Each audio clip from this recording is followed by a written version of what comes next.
जय हिंद।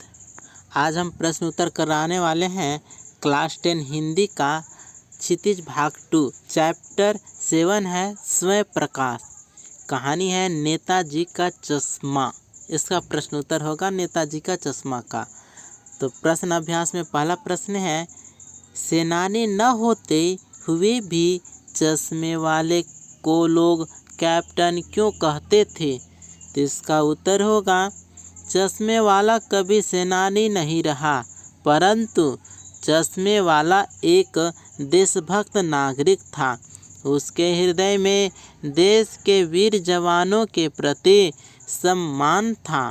वह अपनी ओर से एक चश्मा नेताजी की मूर्ति पर अवश्य लगाता था। उसकी इसी भावना को देखकर लोग उसे कैप्टन कहते थे। दूसरा प्रश्न है, हालदार साहब ने ड्राइवर को पहले चौराहे पर गाड़ी रोकने के लिए मना किया था, लेकिन बाद में तुरंत रोकने को कहा। दूसरा का क प्रश्न है, हालदार साहब पहले मायूस क्यों हो गए थे? तो इसका उत्तर होगा, हालदार साहब इसलिए मायूस हो गए कि कैप्टन अब मर चुके हैं और उसके समान अब देश प्रेमी कोई बचा न था। नेताजी जैसे देशभक्त के लिए उसके मन में सम्मान की भावना थी। उसके मर जाने के बाद हालदार साहब को लगा कि अब समाज में किसी के भी मन में नेताजी या देशभक्तों के प्रति सम्मान की भावना नहीं है, इसलिए मायूस हो गए थे। अब आते हैं ख प्रश्न की ओर। मूर्ति पर सरकंडे का चश्मा क्या उम्मीद जगाता है? तो इसका उत्तर होगा, मूर्ति पर लगे सरकंडे का चश्मा इस बात का प्रतीक है कि आज भी देश की आने वाली पीढ़ी के मन में देशभक्तों के लिए सम्मान की भावना है। भले ही उनके पास साधन न हो, परंतु फिर भी सच्चे हृदय से बना हुआ सरकंडे का चश्मा भी भावनात्मक दृष्टि से मूल्यवान है। अतः उम्मीद है कि बच्चे गरीबी और साधनों के बिना भी देश के लिए कार्य करते रहेंगे। ग प्रश्न है, हालदार साहब इतनी सी बात पर भावुक क्यों हो उठे? तो इसका उत्तर होगा, उचित साधन न होते हुए भी किसी बच्चे ने अपनी क्षमता के अनुसार नेताजी को सरकंडे का चश्मा पहनाया। यह बात उनके मन में आशा जगाती है कि देश आज भी देश में देशभक्ति जीवित है। भले ही बड़े लोगों के मन में देशभक्ति का भाव हो, परंतु वही देशभक्ति सरकंडे के चश्मे के माध्यम से एक बच्चे के मन में देखकर हालदार साहब भावुक हो गए। तीसरा प्रश्न, आशय स्पष्ट कीजिए। जैसे यहाँ पर पंक्ति दिया गया है, उसका आशय स्पष्ट करना है। जैसे है, बार बार सोचते क्या होगा उस कौम का जो अपने देश की खातिर घर गृहस्थी जवानी जिंदगी सब कुछ होम देने वालों पर भी हंसते हैं और अपने लिए बिकने के मौके ढूंढते हैं। तो यहाँ उत्तर होगा, देशभक्तों ने देश को आज़ादी दिलाने के लिए अपना सर्वस्व देश के प्रति समर्पित कर दिया।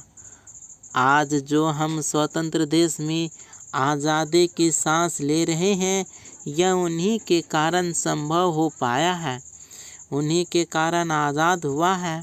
परंतु यदि किसी के मन में ऐसे देशभक्तों के लिए सम्मान की भावना नहीं है, वे उनकी देशभक्ति पर हंसते हैं, तो यह बड़े ही दुख की बात है। ऐसे लोग सिर्फ अपने बारे में सोचते हैं, वे केवल स्वार्थी होते हैं। लेखक ऐसे लोगों पर अपना गुस्सा व्यक्त किया है। देखिए, इसके बाद चौथा प्रश्न है, पान वाले का एक रेखाचित्र प्रस्तुत कीजिए। तो यहाँ पर उत्तर होगा पान वाला पूरी की पूरी पान की दुकान है। सड़क के चौराहे के किनारे उसकी पान की दुकान है। वह काला तथा मोटा है। उसकी तोंद भी निकली हुई है। उसके सिर पर गिने चुने बाल ही बचे हैं। वह एक तरफ ग्राहक के लिए पान बना रहा है, वहीं दूसरी ओर उसका मुंह पान से भरा है। पान खाने के कारण उसके होठ लाल तथा कहीं कहीं काले पड़ गए हैं। स्वभाव से वह मजाकिया है। वह बातें बनाने में माहिर है। इसके बाद 5वां प्रश्न है, ओ लंगड़ा क्या जाएगा फौज में? पागल है पागल। कैप्टन के प्रति पान वाले की इस टिप्पणी पर अपनी प्रतिक्रिया लिखिए।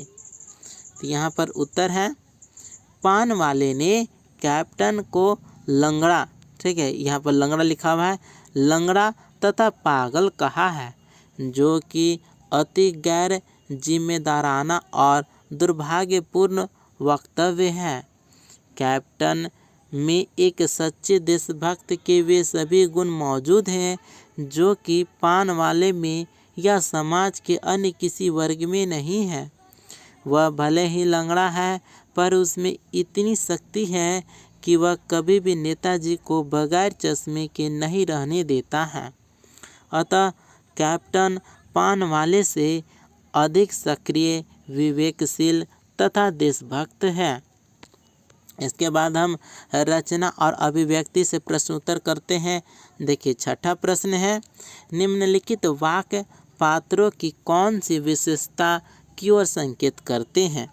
कह हवलदार साहब हमेशा चौराहे पर रुकते और नेताजी को निहारते। इसमें उत्तर होगा यहाँ पर हमें हवलदार साहब की निम्न विशेषताओं के बारे में पता चलता है। देखिए पॉइंट है, पहला पॉइंट है नेताजी के रोज बदलते चश्मे को देखने के लिए वे उत्सुक रहते थे। दूसरा पॉइंट, क्योंकि वे समय देशभक्त थे। तीसरा पॉइंट, नेताजी को पहनाए गए चश्मे के माध्यम से वे कैप्टन की देशभक्ति देखकर खुश होते थे। चौथा पॉइंट, कैप्टन के प्रति उनके मन में श्रद्धा थी। अब आते हैं ख प्रश्न की ओर। ख प्रश्न, पान वाला उदास हो गया। उसने पीछे मुड़कर मुंह का पान नीचे थूका और सिर झुकाकर अपनी धोती के सिरे से आंखें पोंछता हुआ बोला, साहब कैप्टन मर गया। इसका उत्तर होगा यहाँ पर हमें पान वाले की निम्न विशेषताओं के बारे में पता चलता है। पान वाला भावुक तथा संवेदनशील था। कैप्टन के मर जाने से वह दुखी था। कैप्टन के लिए उसके मन में स्नेह था। भले ही कैप्टन के जीते जी उसने उसका मजाक उड़ाया था, कहीं न कहीं वह भी कैप्टन की देशभक्ति पर मुग्ध था। कैप्टन याद आने पर उसकी आंखों से आंसू बहने लगे। अब आते हैं ग प्रश्न की ओर। कैप्टन बार बार मूर्ति पर चश्मा लगा देता था। इसका उत्तर होगा यहाँ पर हमें कैप्टन की निम्न विशेषताओं के बारे में पता चलता है। वह देशभक्त था। नेताजी के लिए उसके मन में सम्मान की भावना थी, इसलिए नेताजी को बगैर चश्मे के देखना उसे अच्छा नहीं लगता था। आर्थिक विपन्नता के कारण वह नेताजी को अस्थायी रूप से चश्मा नहीं पहना पाता था, इसलिए वह अपनी ओर से कोई न कोई चश्मा उनकी आंखों पर लगा ही देता था। अब आते हैं 7वें प्रश्न की ओर। प्रश्न है, जब तक हवलदार साहब ने कैप्टन को साक्षात देखा नहीं था, तब तक उनके मानस पटल पर उसका कौन सा चित्र रहा होगा? अपनी कल्पना से लिखिए। तो उत्तर होगा, जब तक हवलदार साहब ने कैप्टन को नहीं देखा था, तब तक वो उसे एक फौजी की तरह मजबूत और बलशाली समझते थे। उन्होंने सोचा होगा कि वह एक फौजी की तरह अपने जीवन को अनुशासित ढंग से जीता होगा। उन्हें लगता था कि फौज में होने के कारण लोग उन्हें कैप्टन कहते हैं। अब आते हैं 8वां प्रश्न। प्रश्न है, कस्बों, शहरों, महानगरों के चौराहों पर किसी न किसी क्षेत्र के प्रसिद्ध व्यक्ति की मूर्ति लगाने का प्रचलन सा हो गया है। इसमें 8वां का प्रश्न है, इस तरह की मूर्ति लगाने के क्या उद्देश्य हो सकते हैं। तो 8वां का क का उत्तर होगा, हम अपने आसपास के चौराहों पर महान व्यक्तियों की मूर्ति देखते हैं। इस प्रकार की मूर्ति लगाने के कई कारण हो सकते हैं, जैसे लोगों को प्रेरणा देने के लिए, उन्हें तथा उनके कार्यों को याद करने के लिए, उन महान व्यक्तियों के त्याग तथा बलिदान को अमर रखने के उद्देश्य से, उनके गुणों को याद करके समाज के लिए कार्य करने के लिए प्रेरित करने के उद्देश्य से तथा ऐसे लोगों का सम्मान करने के उद्देश्य से। अब आते हैं ख प्रश्न की ओर। आप अपने इलाके के चौराहे पर किस व्यक्ति की मूर्ति स्थापित करवाना चाहेंगे और क्यों। तो इसका उत्तर होगा, हम अपने इलाके के चौराहे पर महात्मा गांधी तथा वैज्ञानिकों की मूर्ति स्थापित करवाना चाहेंगे, क्योंकि एक और जहाँ महात्मा जी ने हमारे देश को आज़ाद करवाने में मुख्य भूमिका निभाई, उन्होंने हिंसा को त्याग कर अहिंसा के पथ को प्रधानता दी, तो दूसरी ओर देश के वैज्ञानिकों ने देश को प्रगति के पथ पर आगे बढ़ाने के लिए नए नए आविष्कारों के द्वारा देश को नई दिशा प्रदान की है। अब आते हैं ग प्रश्न की ओर। उस मूर्ति के प्रति आपके एवं दूसरे लोगों के क्या उत्तरदायित्व होने चाहिए। तो ग का उत्तर होगा, मूर्ति के प्रति हमारे तथा समाज के कुछ उत्तरदायित्व हैं, जिन्हें हमें हर संभव प्रयास द्वारा पूरे करने चाहिए। हमें मूर्ति का सम्मान करना चाहिए, क्योंकि यह मूर्ति साधारण नहीं बल्कि किसी सम्मानीय व्यक्ति का प्रतीक है। हमें यह ध्यान रखना चाहिए कि किसी भी प्रकार से मूर्ति का अपमान न हो। हमारा यह उत्तरदायित्व होना चाहिए कि हम मूर्ति की गरिमा का ध्यान रखें। इसके बाद 9वां प्रश्न है, सीमा पर तैनात फौजी ही देश प्रेम का परिचय नहीं देते। हम सभी अपने दैनिक कार्यों में किसी न किसी रूप में देश प्रेम प्रकट करते हैं, जैसे सार्वजनिक संपत्ति को नुकसान न पहुंचाना, पर्यावरण संरक्षण आदि। अपने जीवन जगत से जुड़े ऐसे और कार्यों का उल्लेख कीजिए और उन पर अमल भी कीजिए।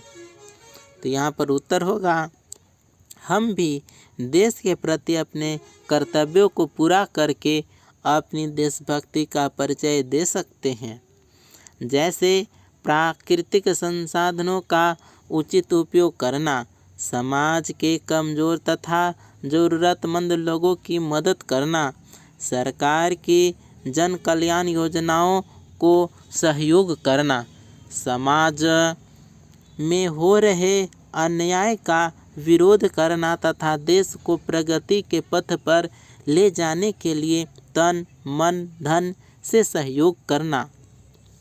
इसके बाद 10वां प्रश्न है, निम्नलिखित पंक्तियों में स्थानीय बोली का प्रभाव स्पष्ट दिखाई देता है। आप इन पंक्तियों को मानक हिंदी में लिखिए। जैसे है, कोई गिराक आ गया समझो, मतलब कोई ग्राहक आ गया, उसको चौड़े चौखट चाहिए, ठीक है, तो कैप्टन किधर से लाएगा, किधर मैंने कहाँ से लाएगा, तो उसकी मूर्ति वाला दे दिया, उधर दूसरा बैठा दिया, ठीक है। तो यहाँ पर उत्तर होगा, अगर कोई ग्राहक आ गया और उसे चौड़े चौखट चाहिए तो कैप्टन कहाँ से लाएगा, तो उसे मूर्ति वाला चौखट दे देता है और उसकी जगह दूसरा लगा देता है। इसके बाद 11वां प्रश्न है, भाई खूब क्या आइडिया है। इस वाक्य में यहाँ पर है क्या, इस वाक्य को ध्यान में रखते हुए बताइए कि एक भाषा में दूसरी भाषा के शब्दों के आने से क्या लाभ होते हैं। तो यहाँ पर 11 का उत्तर होगा, साधारण बोलचाल की भाषा पर कई भाषाओं का प्रभाव रहता है। इस प्रकार के शब्दों का उच्चारण इसलिए किया जाता है कि बहुत प्रचलित शब्द अक्सर लोगों को जल्दी समझ में आ जाते हैं। एक भाषा में दूसरी भाषा के शब्दों के आने से उस भाषा की भावाभिव्यक्ति की क्षमता में वृद्धि होती है। इस प्रकार के शब्दों के प्रयोग से वाक्य अधिक प्रभावशाली हो जाते हैं। दूसरी भाषा के कुछ शब्दों की जानकारी भी मिलती है। भाषा का भंडार बढ़ता है, भाषा का स्वरूप अधिक आकर्षक हो जाता है, साथ ही भाषा में प्रवाहमयता आ जाती है। इसके बाद हम भाषा अध्ययन से प्रश्न उत्तर करेंगे। देखिए 12वां प्रश्न है, निम्नलिखित वाक्यों में निपात छाटिए और उनसे नए वाक्य बनाइए। जैसे क प्रश्न है, नगर पालिका थी तो कुछ न कुछ करती भी रहती थी। यहाँ पर तो और भी निपात है। यह तो से होगा, मैंने तुम्हें जो काम करने को दिया था वह कर तो दिया, यहाँ तो आ गया। भी तो आपके साथ यह भी चलेगा, यहाँ भी है, जैसे वाक्य बना। इसके बाद हम घ प्रश्न की ओर आते हैं। प्रश्न है, हालदार साहब अब भी नहीं समझ पाए। इसमें भी निपात है, भी से होगा, तुम अभी भी नहीं समझ रहे हो। इसके बाद अंग है, 2 साल तक, यहाँ पर त निपात हो गया। हालदार साहब अपने काम के सिलसिले में उस कस्बे से गुजरते रहे। तो यहाँ पर तक से वाक्य बनेगा, उसने मेरे कमरे की ओर झांका तक नहीं। ठीक है, अब आते हैं 13वां प्रश्न की ओर। निम्नलिखित वाक्यों को कर्मवाच्य में बदलिए। वाक्य को कर्मवाच्य में बदलना है। जैसे क है, वह अपनी छोटी सी दुकान में उपलब्ध गिने चुने फ्रेमों में से नेताजी की मूर्ति पर फिट कर देता है। तो इसका उत्तर होगा कर्मवाच्य में, उसके द्वारा अपनी छोटी सी दुकान में उपलब्ध गिने चुने फ्रेमों में से एक नेताजी की मूर्ति पर फिट कर दिया जाता है। इसके बाद ख प्रश्न, पान वाला नया पान खा रहा था। तो यहाँ पर उत्तर होगा, पान वाले के द्वारा। ठीक है, पान वाले के, यहाँ पर के होगा, पान वाले के द्वारा नया पान खाया जा रहा था। ग प्रश्न है, पान वाले ने साफ बता दिया था। यहाँ उत्तर होगा, पान वाले द्वारा साफ बता दिया गया था। इसके बाद अंग प्रश्न, इसके बाद घ प्रश्न है, ड्राइवर ने जोर से ब्रेक मारे। तो यहाँ पर उत्तर होगा, ड्राइवर द्वारा जोर से ब्रेक मारे गए। अंग प्रश्न है, नेताजी ने देश के लिए अपना सब कुछ त्याग दिया। तो यहाँ उत्तर होगा, नेताजी द्वारा देश के लिए सब कुछ त्याग दिया गया। उसके बाद च प्रश्न है, हालदार साहब ने चश्मे वाले की देशभक्ति का सम्मान किया। तो उत्तर होगा, हालदार साहब द्वारा चश्मे वाले की देशभक्ति का सम्मान किया गया। इसके बाद हम आगे 14वां प्रश्न है, नीचे लिखे वाक्यों को भाववाच्य में बदलिए। जैसे है, अब चलते हैं, जिसका होगा अब चला जाए। ठीक है, अब चला जाए। तो यहाँ पर क है, माँ बैठ नहीं सकती। तो यहाँ पर उत्तर होगा, माँ से बैठा नहीं जाता। ख प्रश्न, मैं देख नहीं सकती। तो यहाँ उत्तर होगा, मुझसे देखा नहीं जाता। ग प्रश्न है, चलो अब सोते हैं। तो यहाँ पर ग का उत्तर होगा, चलो अब सोया जाए। घ प्रश्न है, माँ रो भी नहीं सकती। तो घ का उत्तर होगा माँ से रोया नहीं जाता। तो इस प्रकार से इस चैप्टर को हम अंत करते हैं। मिलते हैं अगले वीडियो में। धन्यवाद। Thank you.